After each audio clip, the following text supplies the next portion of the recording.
جب ہم دنیا کے امیر ترین لوگوں کی بات کرتے ہیں تو فوراً ہمارے ذہنوں میں Bill Gates, Mark Zuckerberg, Ambani وغیرہ کا نام آتا ہے، اور گزشتہ کئی دہائیوں سے یہی لوگ دنیا کے امیر ترین لوگوں میں شامل رہے ہیں، اور دنیا کے 10 امیر ترین لوگوں کے پاس اتنی دولت ہے کہ دنیا کے غریب لوگوں تقریباً 5 ارب لوگوں کے پاس بھی نہیں ہے۔ سوال یہ پیدا ہوتا ہے کہ اس وقت دنیا کے 10 امیر ترین لوگ کیا انسانی تاریخ کے بھی امیر ترین لوگ ہیں؟ تو اس کا جواب نہیں ہے۔ تاریخ میں ایسے لوگ بھی گزرے ہیں جن کی دولت ان سے بھی بہت زیادہ تھی۔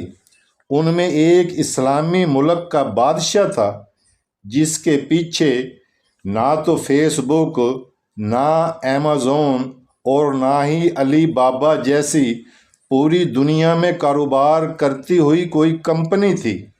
آج کے ترقی یافتہ دور میں بھی اس کی صحیح دولت کا اندازہ لگانا ناممکن ہے۔ تاریخ اس بادشاہ کو منسا موسیٰ کے نام سے جانتی ہے۔ منسا موسیٰ اسلامی ملک مالی کا نیک حکمران رہا ہے۔ منسا موسیٰ کو انسانی تاریخ کا سب سے دولت مند انسان قرار دیا جاتا ہے۔ منسا موسیٰ نے اس وقت حکومت کی جب سلطنت مالی معدنیات اور خصوصاً سونے کی کانوں سے مالا مال تھا۔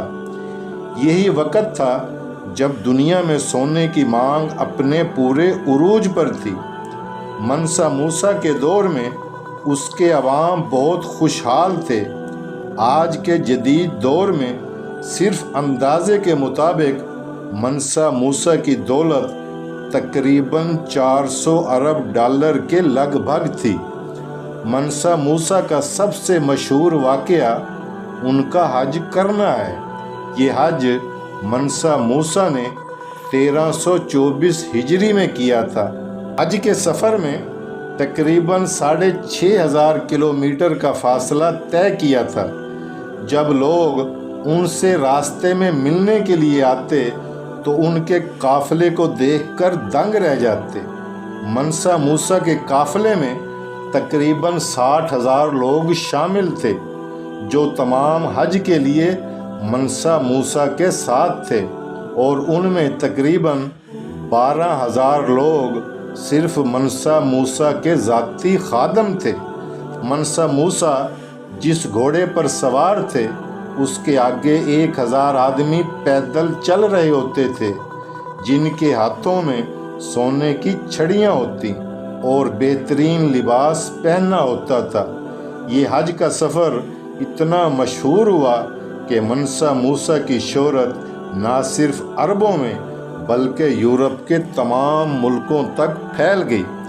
اس سفر کے دوران منسا موسیٰ نے لوگوں میں اتنا سونا تقسیم کیا کہ دنیا میں سونے کی قیمتیں کئی سالوں تک گری رہیں۔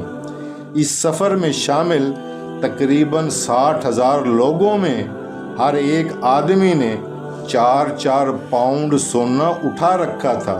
اس کے علاوہ ہزاروں گھوڑوں اور اونٹوں پر ٹنوں کے حساب سے سونا لادا ہوا تھا۔ اس وقت منسا موسیٰ کی سلطنت میں بہت سونا پایا جاتا تھا۔ حج کے سفر کے دوران منسا موسیٰ نے تقریباً 125 ٹن سونا خرچ کیا۔ وہ سفر کے دوران جہاں سے بھی گزرتا غریبوں کو سونا بانٹتا رہتا اور ہر بستی میں ایک نئی خوبصورت مسجد کی تعمیر کے لیے سونا دیتا رہا۔ یوں اس نے اپنے حج کے سفر کے دوران ہزاروں نئی مسجدیں بھی بنوائی۔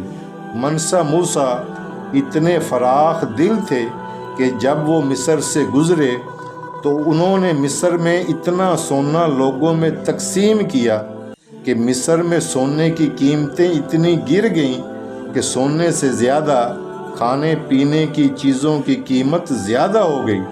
منسا موسیٰ اپنے ساتھ بڑے ہنرمند بھی حج کے سفر میں ساتھ لایا تھا۔ اس کے حکم پر پہلی بار مکہ میں پختہ اینٹوں سے نئی مساجد کی تعمیر ہوئی۔ منسا موسیٰ کے دور میں مالی کے یورپ سے تعلقات قائم ہوئے۔ منسا موسیٰ نہایت نیک بادشاہ تھا۔ وہ غریبوں کا بہت خیال رکھتا تھا۔ اس کے علاوہ اس کا عدل اور انصاف کے کئی واقعات تاریخ میں درج ہیں۔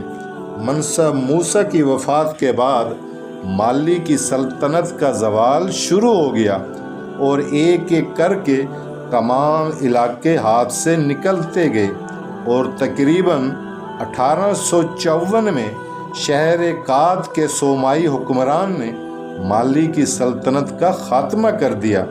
مشہور سیاح ابن بطوطہ نے اسی حکمران منسا موسیٰ کی وفات کے بعد اس کے بھائی کی حکومت کے دوران مالی سلطنت میں تقریباً 1 سال قیام کیا تھا اور مالی سلطنت میں امن و امان کی بہت تعریف بھی کی تھی۔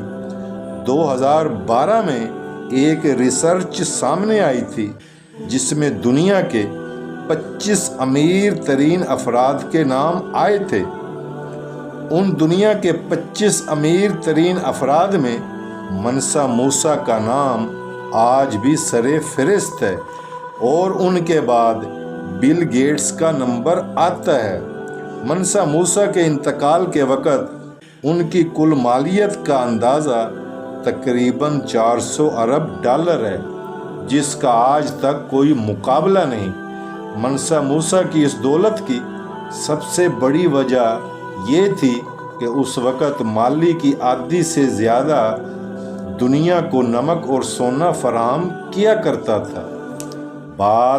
ویڈیو آپ کو پسند آئی ہو تو اس کو آگے بھی شیئر کریں۔ اللہ تعالی ہمیں بھی ایسے حکمران عطا فرمائے جو اپنے ملک کی وسائل اپنی عوام پر خرچ کریں۔